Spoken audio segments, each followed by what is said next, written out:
Boa tarde a todos, graça e paz, amém? Glória a Deus. Eu gostaria de conversar com vocês durante alguns momentos e falar um pouco da experiência que tem sido a transição de um ministério itinerante, onde eu subia nos púlpitos apenas para transmitir a palavra. Meu envolvimento com os ouvintes era bem pequeno.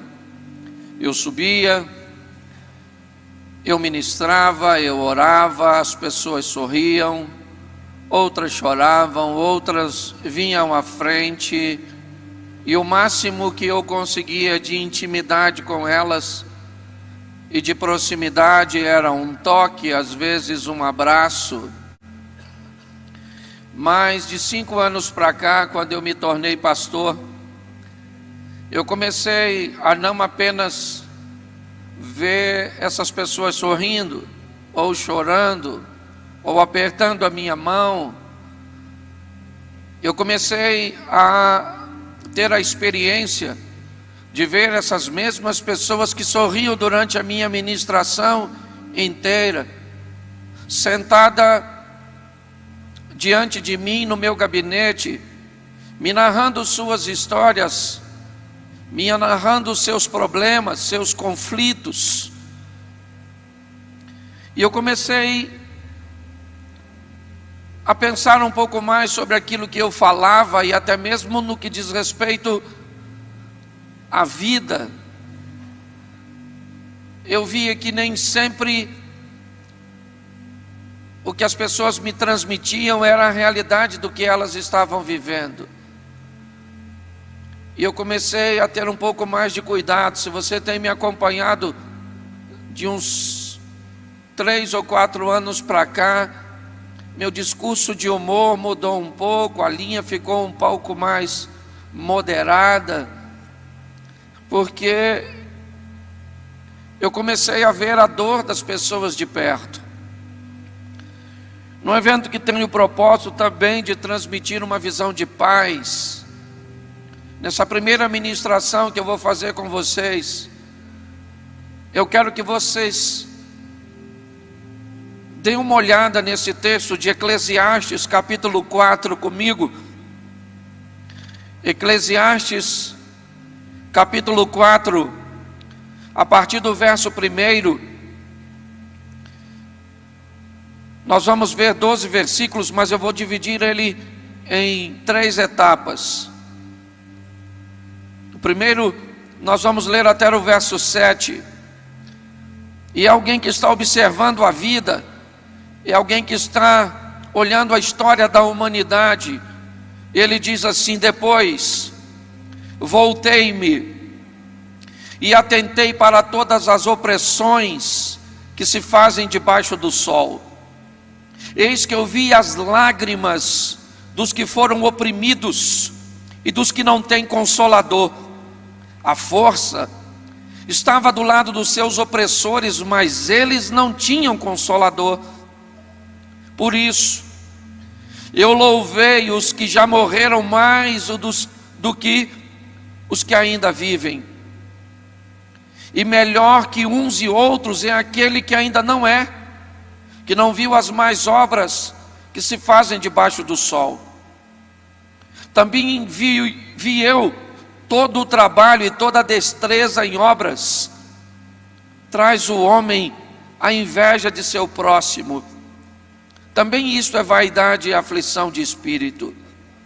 O tolo cruza as mãos e come a sua própria carne, mas melhor é a mão cheia com descanso do que ambas as mãos cheias com trabalho e aflição de espírito. Outra vez voltei-me e vi vaidade debaixo do sol. Eu quero conversar com você sobre uma ótica que aparentemente parece ser pessimista, de alguém que está fazendo uma descrição da vida, e ele diz que ao observar a vida, ele observa a dor, ele observa a opressão. Ele diz que muitos são oprimidos e não encontram consolador. Ele descobriu que a força dessa opressão estava nas mãos de um grupo. E este grupo oprimia e não havia quem consolasse. Ele diz que ele então descobriu que melhor eram as pessoas que já tinham morrido do que aquelas que ainda vivem.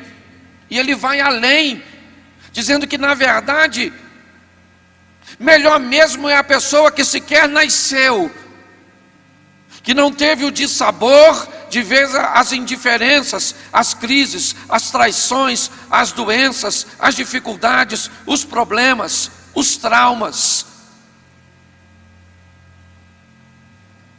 Ele diz que ser bom em alguma coisa, ser hábil, ser destro, ser alguém que se destaca em alguma coisa,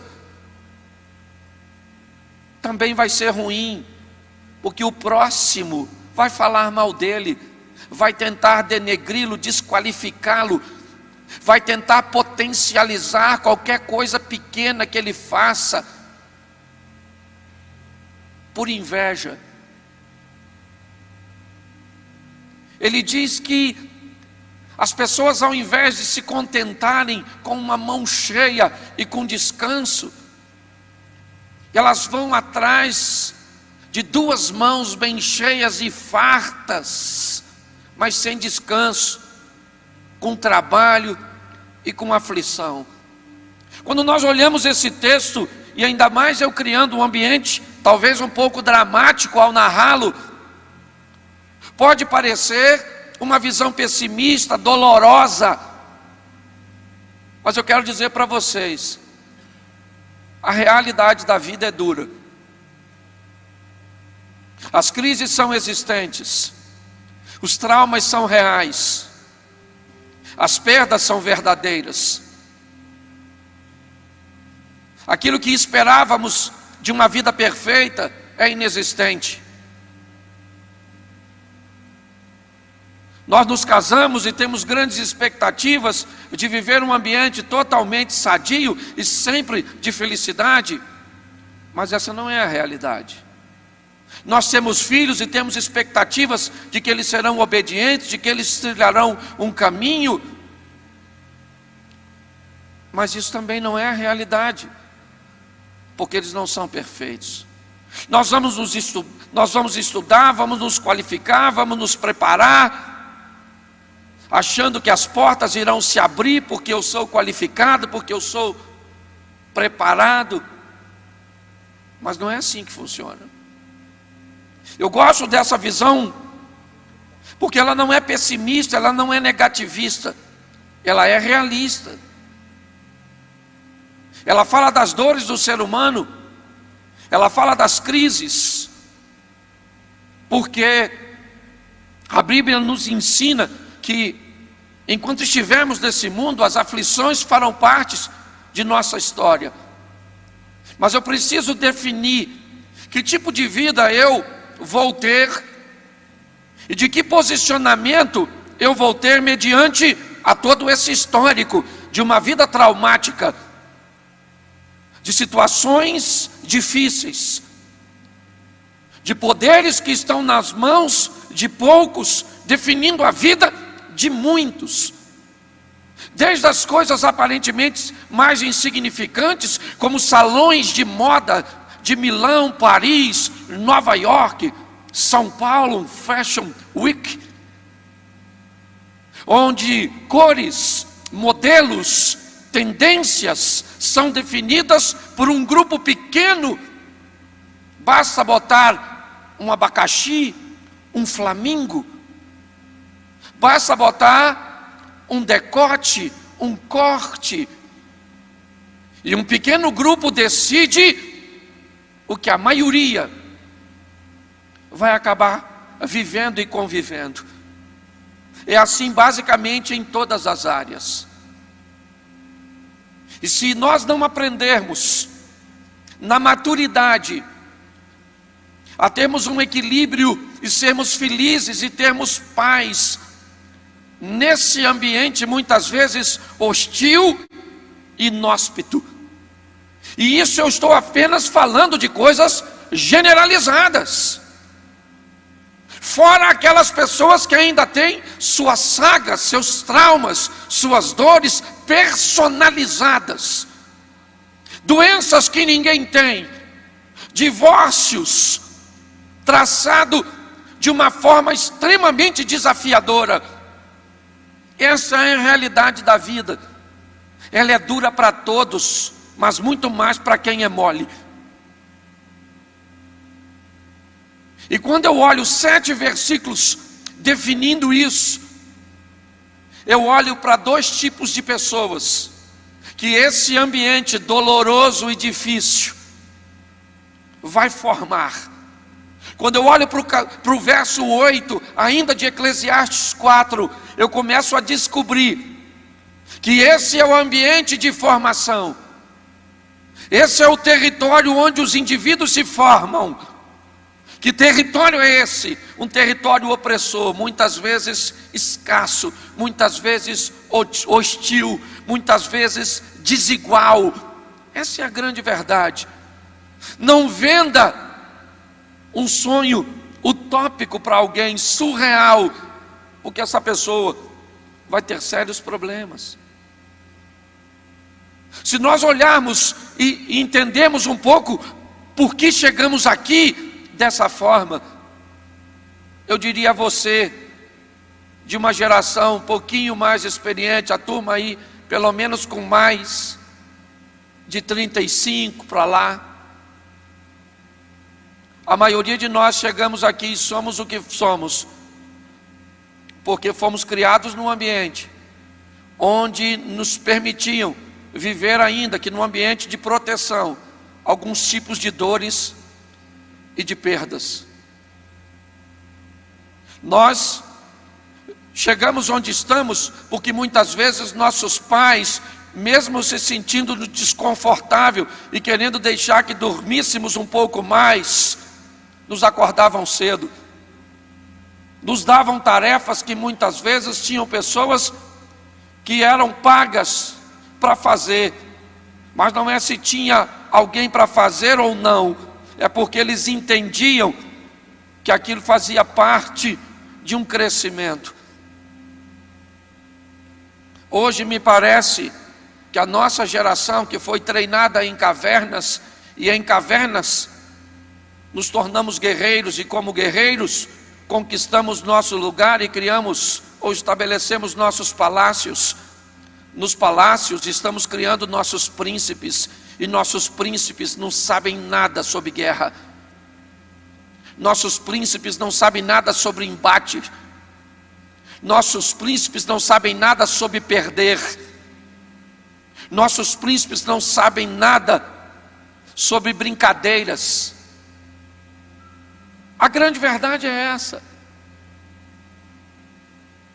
Mas nesse ambiente, ele observa e viu que tudo é vaidade. É verdade. Mas ele vai narrar 2 coisas muito preciosas. Esse ambiente difícil vai formar gente. E aqui ele nos dá 2 diretrizes, e é sobre isso que eu quero falar com vocês rapidinho. O verso 8 ele diz assim: há um que é só, que não tem ninguém, nem tampouco filho nem irmão, contudo não cessa do seu trabalho, e também seus olhos não se satisfazem com a riqueza, e ele nem diz: para quem trabalho eu, privando a minha alma do bem? Também isto é vaidade e enfadonha ocupação. Preste atenção.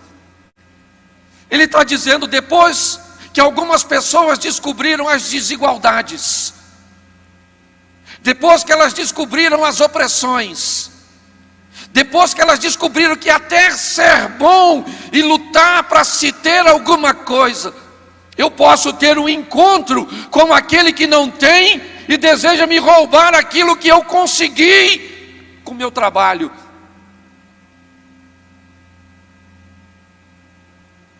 Ele começa a me indicar o perfil de algumas pessoas que eu e você encontramos no caminho. Ele diz: há um que é só e que não tem ninguém. Ele não tem filho, ele não tem irmão. Me parece que ele está dizendo a dor, a crise, a perda, o desconforto que alguns viveram, fizeram com que eles se afastassem do relacionamento. Fizeram com que eles perdessem a esperança de se relacionar. Eles não querem se casar, eles não querem morar com a família, eles não querem serem mais participativos. Eles buscam agora o isolamento. Quantas pessoas hoje dizem a mim, e muitos de vocês aqui que são pastores: eu não quero me casar. Eu? Filhos? Não. Eu quero é morar sozinho. Eu não quero ninguém para me perturbar. Eu quero ter as minhas coisas. Eu amo viajar sozinho. O que é isso? Na verdade, isso é nada mais, nada menos que um produto de alguém que se aborreceu, que se traumatizou com as dores daquilo que vimos de uma vida dura, onde muitas vezes estabelecemos um nível de confiança em pessoas que nos traem. A grande verdade é essa. Esse ambiente anda formando pessoas,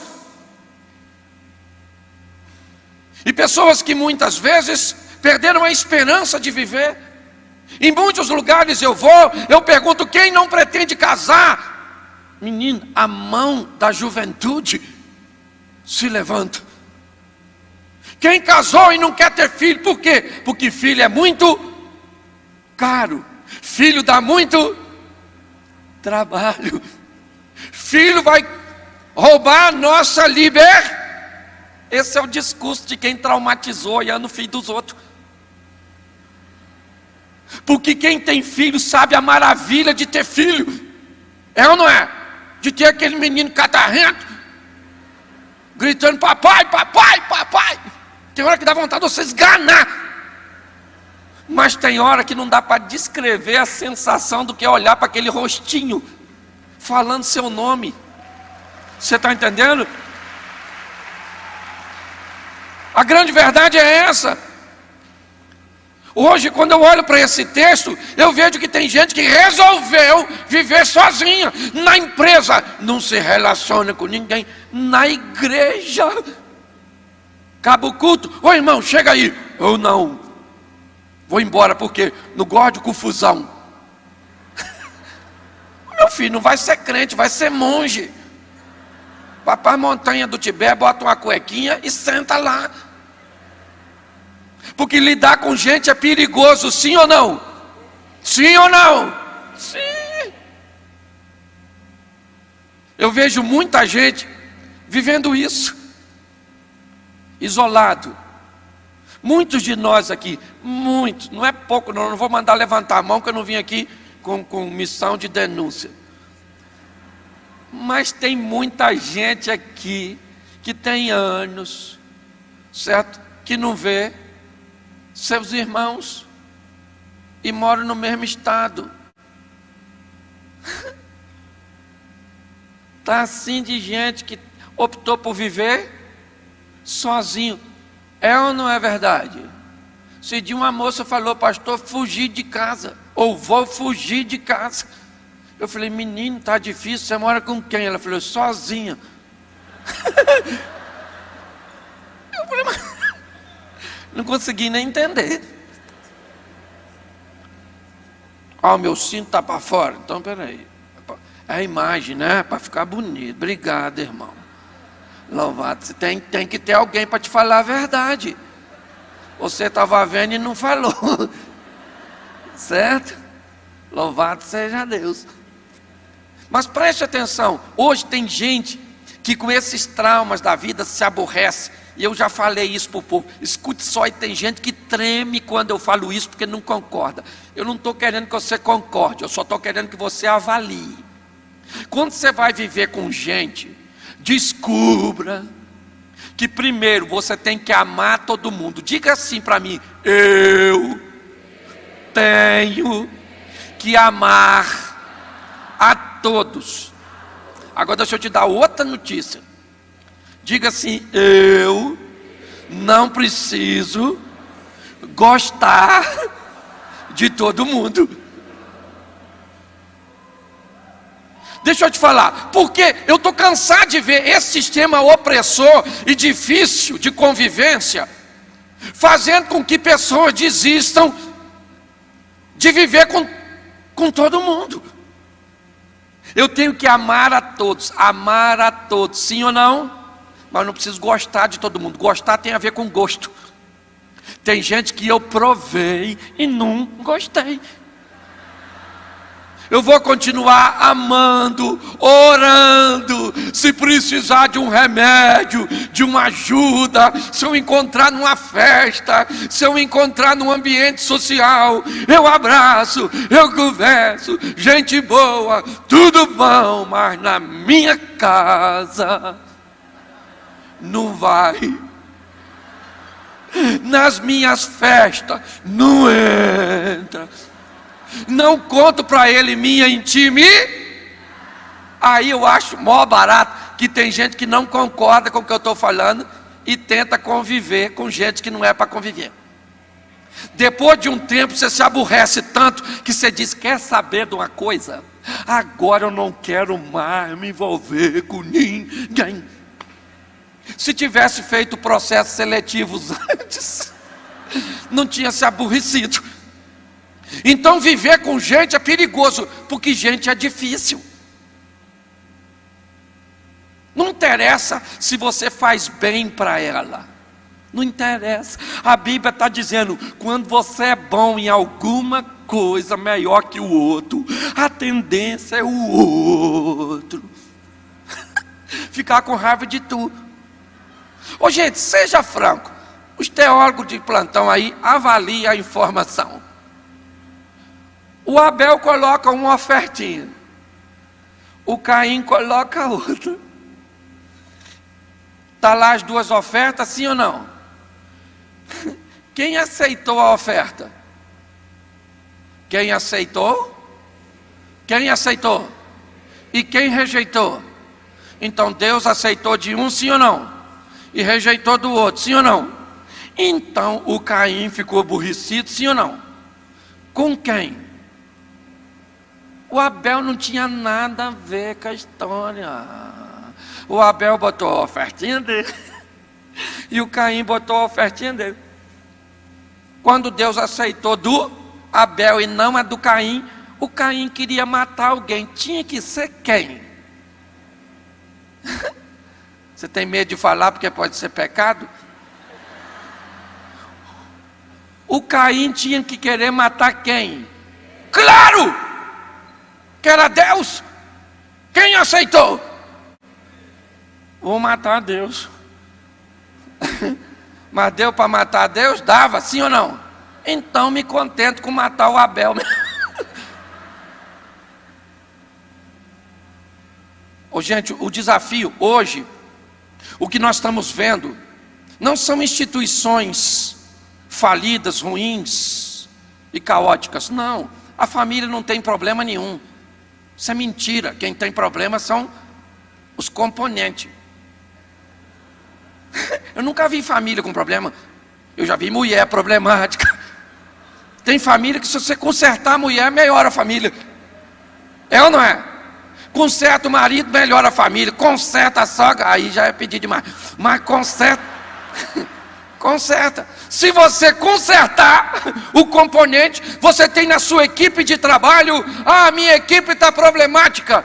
Não. Provavelmente tem algumas pessoas que compõem, que são um problema. Então se você cuidar delas, hoje o que nós vemos é isso. Os fatos, os acontecimentos, formando pessoas, estabelecendo perfil.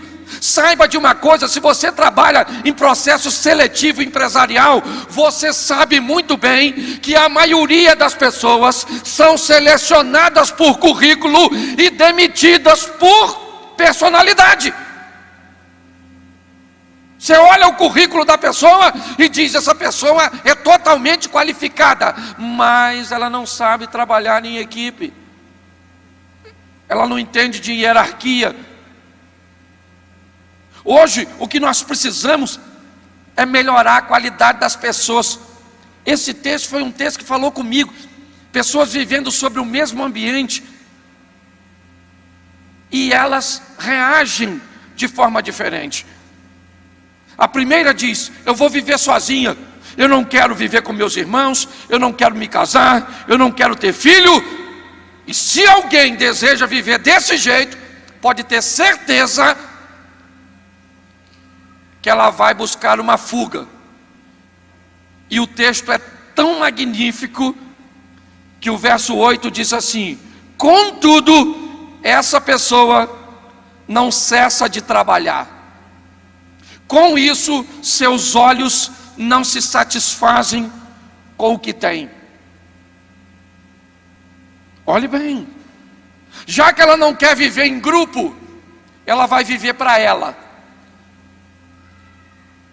Então ela vai trabalhar, ela trabalha, ela faz hora extras, ela vai usar uma muleta para justificar isso. Ela vai dizer que precisa fazer isso, que precisa fazer aquilo, que no final da vida vai ter que precisar daquilo outro. E ela diz que tem sonhos de fazer, pós-graduação no exterior, e depois de inglês ela vai falar espanhol, e depois ela vai falar mandarim, e depois ela vai trabalhando, e sequer, segundo o texto, ela pergunta: para quem trabalho? Eu. Porque quando você tem alguém, você sabe para quem você trabalha, você sabe para quem você constrói, você sabe que você tem um legado a ser deixado. Quando você vive, e nós vamos ver depois no verso 9, o segundo grupo. Por que eu trabalho? Por que eu conquisto? Por que eu compro? Por que eu economizo? Porque eu tenho uma esposa, e se eu faltar, minha esposa precisa estar amparada. Eu sempre pensei nisso. Eu já fui velório, gente, de homem, que no velório a viúva já estava caçando a próxima vítima, porque o cara deixou a mulher desamparada. Os filhos falando para a mãe: e agora, mãe? E ela fala: calma, meu filho, já estou com os três na alça de mira. Você está rindo, mas o assunto é sério. Quando você tem um neto para deixar, quando você tem um filho para deixar, mas o que ele está dizendo? Essas pessoas, elas buscam no trabalho, nos estudos, na formação, na igreja, seja onde for, ela vai canalizar a sua fuga, buscando preencher o espaço, para não conviver com ninguém. Todos os seus níveis de relacionamentos são sempre superficiais. Por quê? Porque as pessoas estão com medo das dores. A verdade é essa. Ele diz aqui: o refúgio está no trabalho. Trabalha, não pergunta nem para quem trabalho eu. Para quem trabalho eu? Eu trabalho para minha esposa, eu trabalho para os meus filhos, eu trabalho para meu neto, eu trabalho para meus pais. Eu trabalho porque eu não sou sozinho. Então eu não preciso de me refugiar. Dentro do meu ambiente eu tenho horário de ir embora. Gente, há uns anos atrás, Mirko está aqui, é meu amigo, sabe disso. Eu, se não tive perto de ter uma das agendas mais solicitadas no Brasil. Prega aqui, prega ali, prega acolá, prega de dia. Porque começou assim, ó. Cláudio, vai ter um culto aqui domingo. Qual domingo? Domingo, dia 15. Você pode pregar? Eu digo, não dá. Dia 15 eu estou pregando em tal lugar. Ah, valeu. No próximo ano a gente convida. Aí depois começou assim. Cláudio, vai ter aqui um evento de segunda a domingo. Escolhe um dia. Aí eu vou ver aqui. Ah, dá esse aqui. Depois era assim: Cláudio, vê quando tu pode. Aí acabou.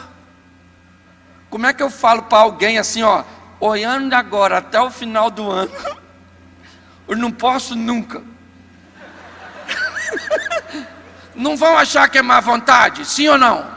Sim ou não? Sim ou não? Aí eu digo assim, não vou atender o telefone. E aí o pessoal fica chateado porque eu não atendi.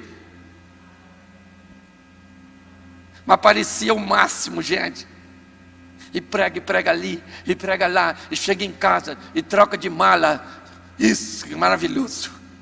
Um dia eu cheguei em casa, meu filho falou assim: pai, o aniversário do meu tio foi maneiro. Eu falei: o seu tio fez aniversário? Como é que o seu tio fez aniversário, menino? E ninguém me avisou? Que absurdo. Aí veio a mulher: o que foi, Cláudio? Eu falei: não teve aniversário aí, poxa. E nem me chamaram. E ela disse: você nunca vai, filho. Você nunca está aqui. Você é o pregador das nações. E quando mulher fala isso, se o Satanás não está nela, está pertinho dela. É ou não é verdade? Pelo tom de voz. Escute só. A sensação de sucesso se transformou em fracasso. E sem perceber, eu estava me refugiando em algo que tinha um bom álibi. Eu estou trabalhando para o Senhor, cuidando dos outros e deixando a minha própria casa. Muitas pessoas se decepcionaram em seus relacionamentos porque eles são desafiadores, como eu disse no começo, e optaram por viver sozinha, buscando isolamento em suas atividades, que normalmente, se permitirem a proximidade de alguém, ela é extremamente superficial. Mas grande parte das pessoas tem medo dos relacionamentos profundos, estão evitando. E quando eu olho para esse homem dizendo: eu estou observando a vida, ela é dura, ela é difícil, ela é desafiadora, e por causa dos desafios da vida, pessoas optam por viver sozinhas. Mas quando eu olho para a próxima etapa desse versículo, ou desse texto, ele me encanta. Porque se o ambiente treinou alguém com medo de se relacionar, se o ambiente treinou alguém, certo? Dando no máximo a essa pessoa a possibilidade de ter um relacionamento superficial. Eu estava com um amigo domingo em São Paulo, e eu falei de algo, no final ele me disse assim: tu é louco, Cláudio. Nós participamos de muitos grupos. Eu sou pastor, internet, essas coisas, grupo daqui, grupo dali, grupo de lá. E alguns grupos você tem mais liberdade, e alguns começam a mandar uns vídeos engraçadinhos, mas às vezes uns vídeos meio picantes. Você não precisa falar que você recebeu já nessa vida, o testemunho é meu. Mas eu comecei a receber uns vídeos assim de umas donas, com as mãos assim, os modelos novos. E quando eu fui ver, não era nada assim extravagante, mas eu já estava me permitindo dar uma olhada em algumas coisas. Eu falei: vou sair do grupo. Aí eu descobri que eu podia comprar por $16 um aplicativo que eu colocava no meu celular. E se você falar assim, mulher maneira, parece a ex-presidenta.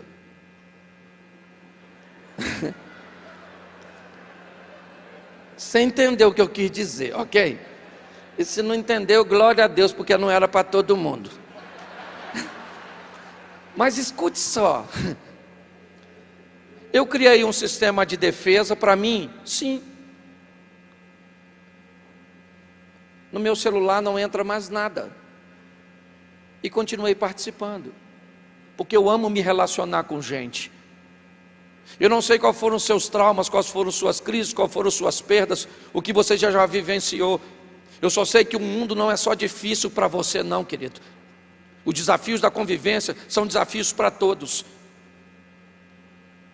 E se nós não aprendermos isso, se nós começarmos a querer colocar isso em texto bíblico, que nos impulsione a viver com pessoas que não gostamos, que têm comportamentos, que agem de formas que são inadequadas para o nosso convívio, se eu não tiver a maturidade que essa pessoa eu preciso amar, eu preciso respeitar e eu preciso orar, mas eu não preciso trazer para o meu convívio, eu vou ter sérios problemas no final para conviver com a grande maioria das pessoas que vão chegando, porque a vida é assim.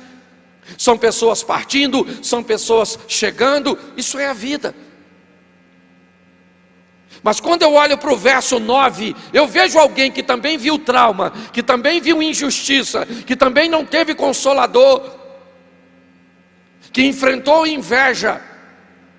Mas no verso 9 até o 12, descreve-se assim: melhor é serem dois do que um, porque tem melhor paga do seu trabalho. Isso para mim é fascinante. Apesar de todos os desafios, o verso 8 diz assim: há um que desejou ser só, depois de ver tudo que viu. Mas há um que diz: é melhor ser dois do que? Dois do que? Um. Olhe para mim. Quem aqui já casou, levante a mão. Isso, meu sentimento, baixa. Quem aqui não casou, mas ainda pretende pular nesse buraco? Levanta a mão. Isso. Quem aqui não pula, só cai nisso se empurrar? Levanta a mão. Já tem um pessoal aí também, pouca gente, mas tem. Escute só. A proposta bíblica é uma fusão. Aqui falando de casamento, é melhor ser dois do que? Do que? Porque o texto termina dizendo: porque melhor tem paga do seu trabalho. Quando nós olhamos para o texto anterior, nós vemos alguém que trabalha de forma demasiada, mas não tem para quem deixar. Nós vemos alguém que se refugia no trabalho para se justificar não ter tempo de estabelecer relacionamentos.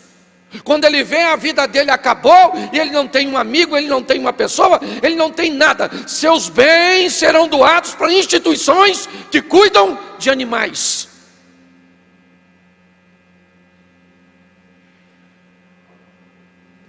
Mas quando eu olho aqui, eu vejo que ainda tem gente que é capaz de trabalhar junto. O texto diz dois, melhor que um, porque tem melhor paga. Não significa que os dois vão trabalhar no mesmo emprego, que vão ter a mesma carga horária. Não. Significa que os dois trabalham no mesmo propósito. Os dois têm o mesmo objetivo, querem chegar no mesmo lugar. São pessoas diferentes que cultivam sua individualidade, mas que aprenderam a não ser individualistas.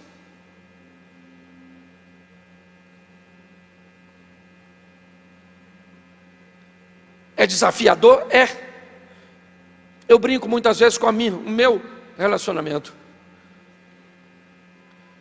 Eu sou casado com uma mulher hiper, mega, ultra, super forte. Minha mulher foi treinada num ambiente e ela é fortíssima. Minha mulher resolve, ela vai, E eu já fui criado num ambiente mais molenga, que na verdade é a maioria dos homens. Não, eu brinco com isso, mas é verdade. Não é? A percepção feminina, a maneira de mulher lidar com as coisas, você quer ver? Olha só. O marido fala assim: amor, estou com a cabeça explodindo. Nossa, menino, estou com uma dor de cabeça que parece que vai estourar. A mulher fala assim: ó, tem um remédio lá na gaveta, tu quer? Aí você fala: pega lá para mim. Ela vai lá, pega o remédio, tira da embalagem, bota na mão, traz um copo d'água, fala: toma, filho, aquele comprimidinho. O homem pega aquele comprimido, parece que aquilo é um remédio assim, mas muito ruim assim. Ele bota o comprimido na boca e já faz cara feia. Toma água, filho, toma. Ele toma um comprimido. Pensa se ele ficasse menstruado.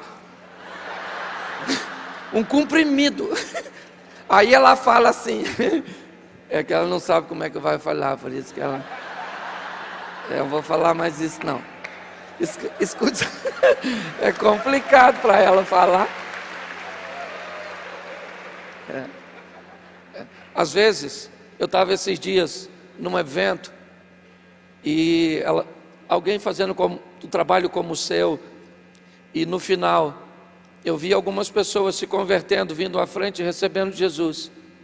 E eu entendi quando a Bíblia diz que os surdos ouvem, e às vezes vai ouvir de uma forma diferente, e a fé vem pelo ouvir, e às vezes o ouvir a voz das mãos que ali está, certo? É cada um fazendo o seu trabalho. Mas vamos inverter isso agora. Vamos imaginar a mulher falando com o marido: amor, minha cabeça está estourando. Nossa, menino, vai explodir. Ó o marido: fica quietinho que passa. É só não mexer.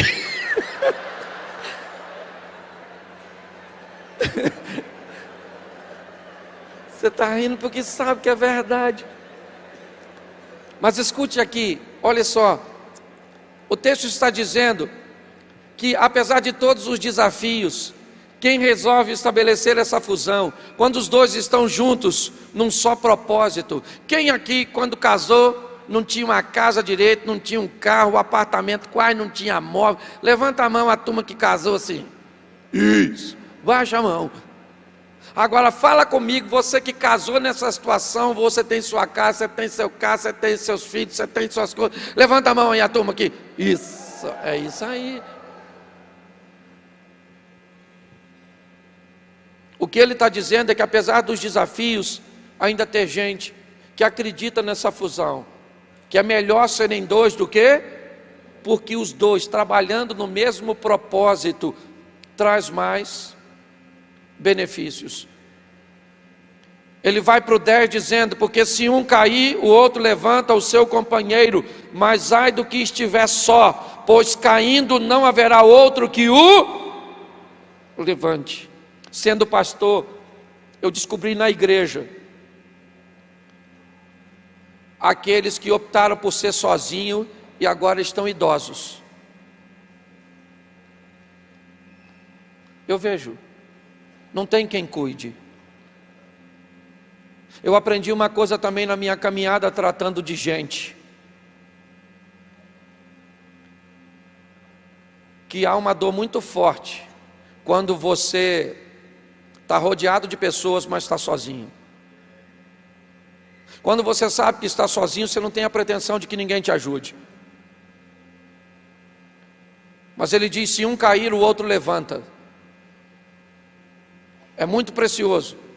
Às vezes, no próprio pastorado em casa, eu chego em casa invocado com alguma situação da igreja. ou com alguém, e eu falo: querida, eu estou cansado, eu vou fazer uma reunião, mas eu vou pegar aquela pessoa, mas eu vou falar tudo. E aí a minha mulher fala: calma, Cláudio, não é assim que resolve as coisas não, entendeu? Calma, aquela pessoa é gente boa, você só pegou ela num dia ruim.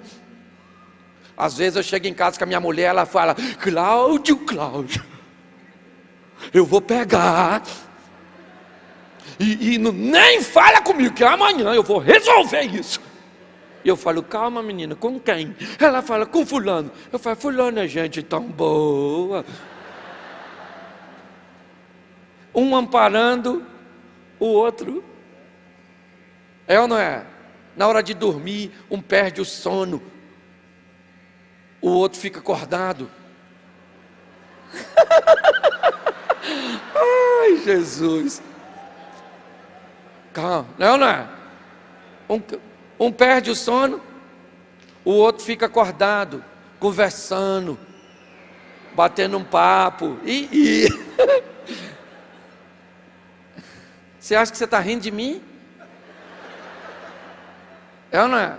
Às vezes um cheio de problema, ele diz assim: estou com pouco sono, espera aí que eu vou pegar uma água e já volto para a gente conversar. Quando ele volta, o outro já foi. Você ri, mas é muito sério. Se sentir sozinho. Eu vou falar uma coisa para você. Se eu tiver qualquer tipo de problema agora, eu tenho pelo menos umas 100 pessoas para quem ligar. Eu amo gente, eu gosto de gente, eu me aborreço com gente.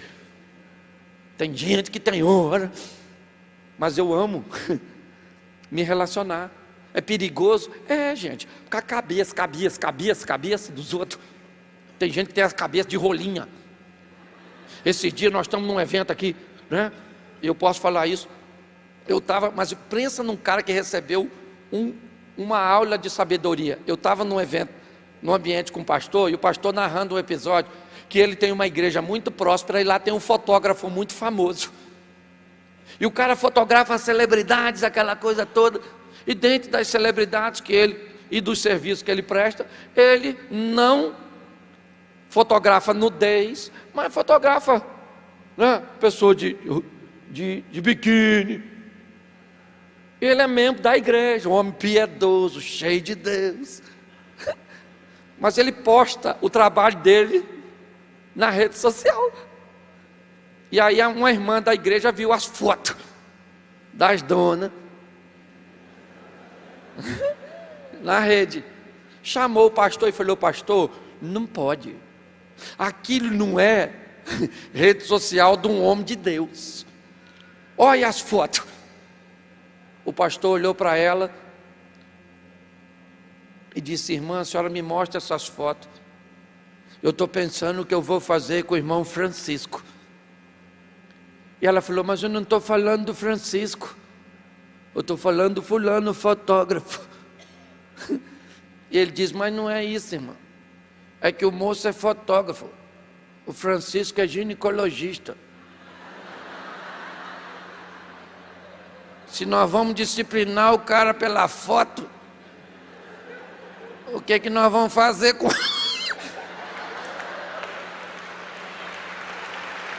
Aí ela parou para ver por uma ótica que ela ainda não tinha concebido, uma questão profissional.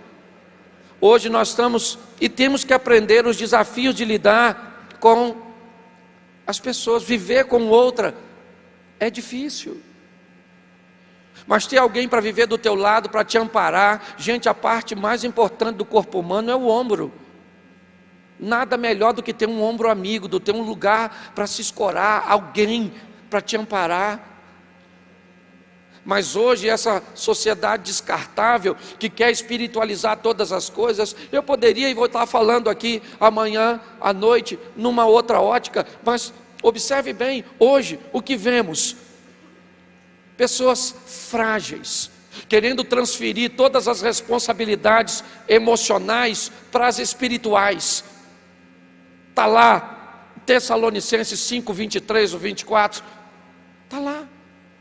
Corpo, alma e espírito.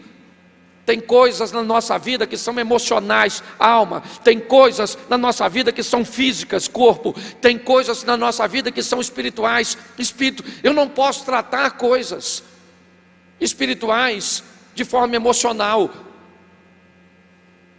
Grande parte das pessoas hoje não conseguem paz, porque não consegue posicionar suas emoções, requer das outras o que elas nunca disse que fariam. Exige uma perfeição que ela não contém. Ela simplesmente se ancora em erros que ela não tem. E se você se aproximar de qualquer tipo de pessoa, você vai descobrir duas coisas. Primeiro, ela tem defeitos que você não tem. Segundo, ela tem virtudes que você não tem.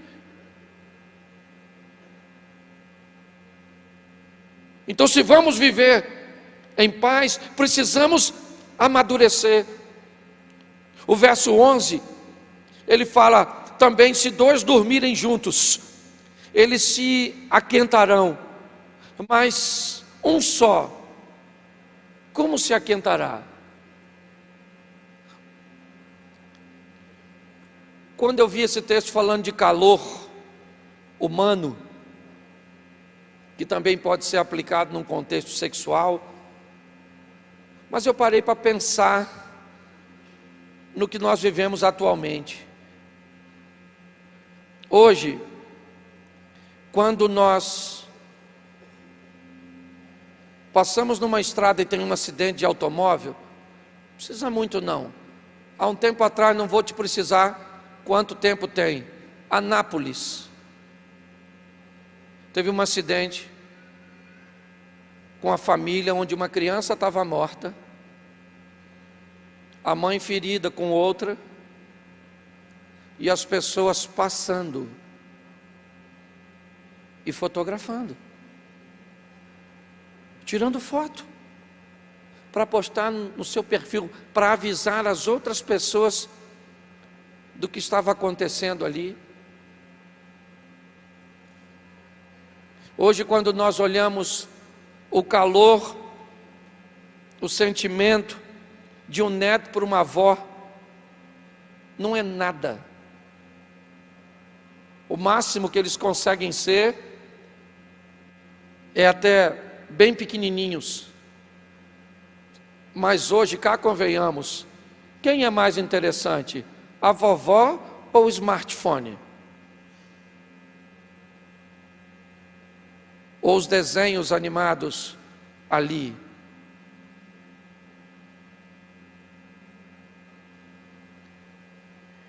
Hoje eu olho para as pessoas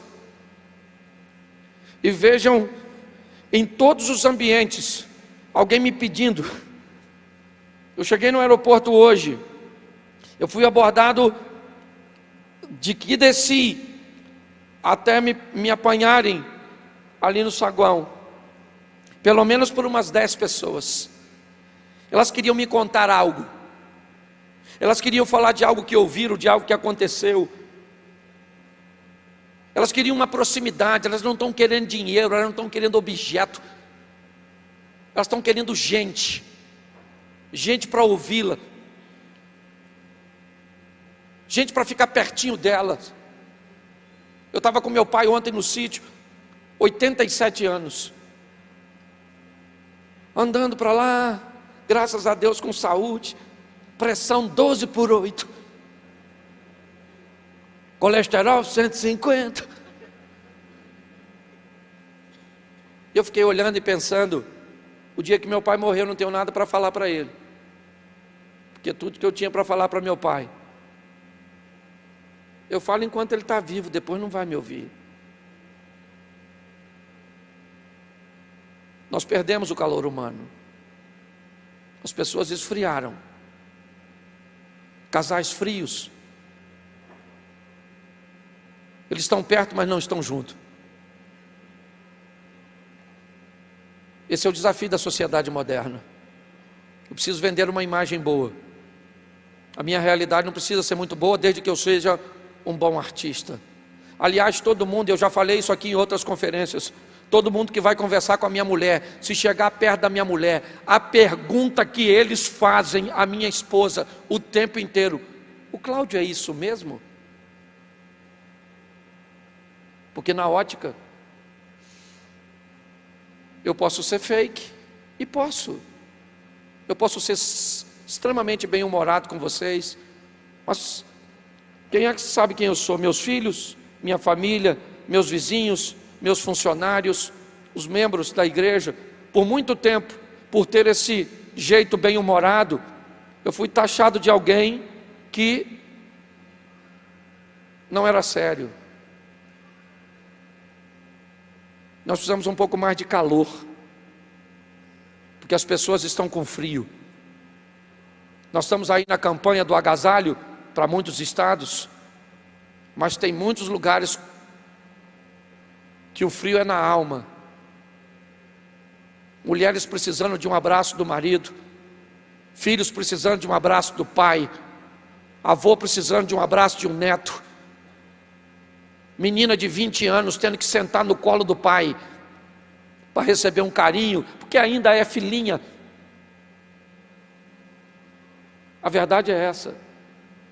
Uma sociedade fria, calculista. É isso que nós temos visto. E é isso que esse homem olhou. Mas ele disse: é melhor serem dois do que um. Ele expõe que se um cair, o outro levanta. Mas ele fecha, e eu fecho aqui: se alguém prevalecer contra um, os dois lhe resistirão. E o cordão de 3 dobras não se quebra tão depressa. Deixa eu contar uma coisa e eu termino. Nessa enxurrada eu ainda vou falar mais 2 vezes. Aqui é assim, eu saio para o soro e volto. Olha só. Nessa correria minha, eu gosto muito de falar, porque tem gente que pensa que pastor é super-homem. Então eu tenho meus desejos, tenho minhas debilidades, e quanto mais forte ela fica, eu conto para os outros, porque aí o Satanás perde força. Entendeu? Se eu estiver num ambiente e uma mulher maneira ficar olhando para mim e eu gostar, eu chamo um amigo. Cara, olha lá, vê se ela não está olhando para mim. Essa praga dessa mulher maneira. Não podia ser feiona. Olha, na verdade, fica aqui comigo, porque não responde por mim. Eu falo mesmo. E é por isso que eu tenho 28 anos de casado, nunca dei um beijo em outra mulher que não fosse a minha. Já tive vontade de pegar um montão, mas não peguei nenhuma. Ué, à vontade eu posso falar, amigo. E aí, eu estava naqueles dias carente, pensa, carente.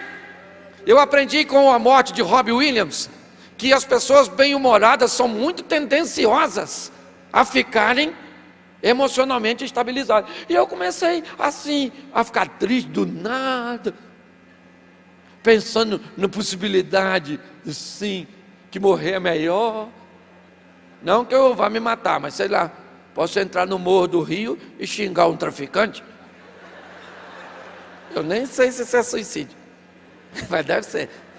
Mas eu estava tão para baixo, que eu chamei minha mulher e falei para ela: filho, falar uma coisa para tu, eu estou mal,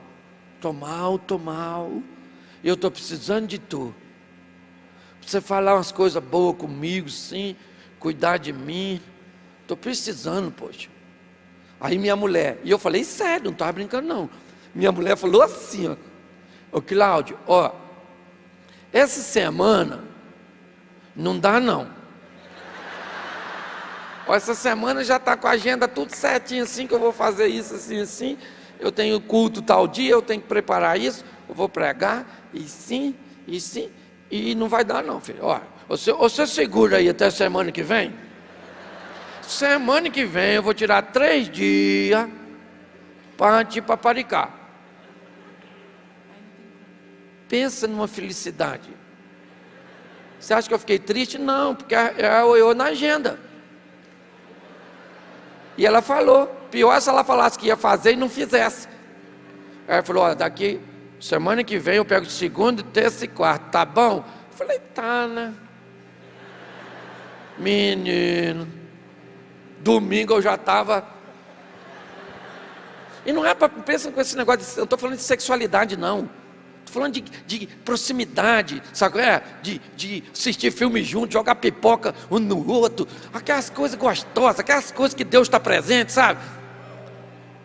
E aí na segunda-feira, falei, filha, é hoje?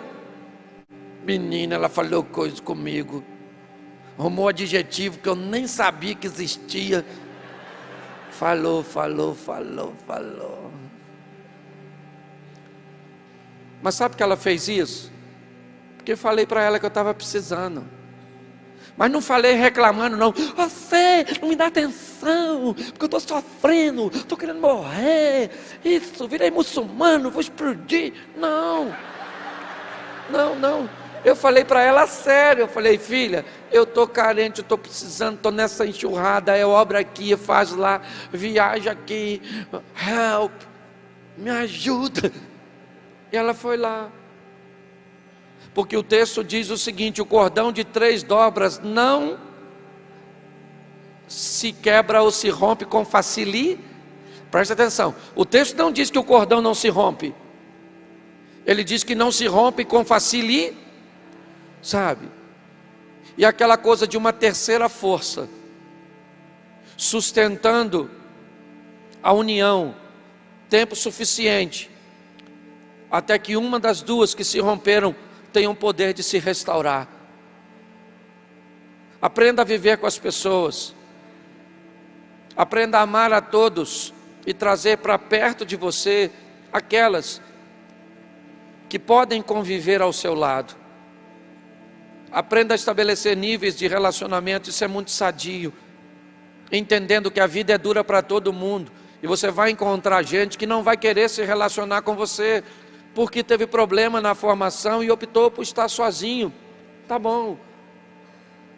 Mas outros vão almejar o relacionamento, e que Deus nos dê força para conviver com essas pessoas, para que possamos ter paz.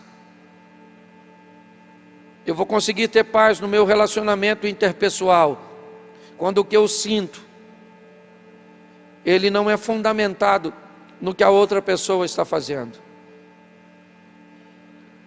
Espere pouco de você, nada dos outros e tudo de Deus, e você vai evitar muito aborrecimento.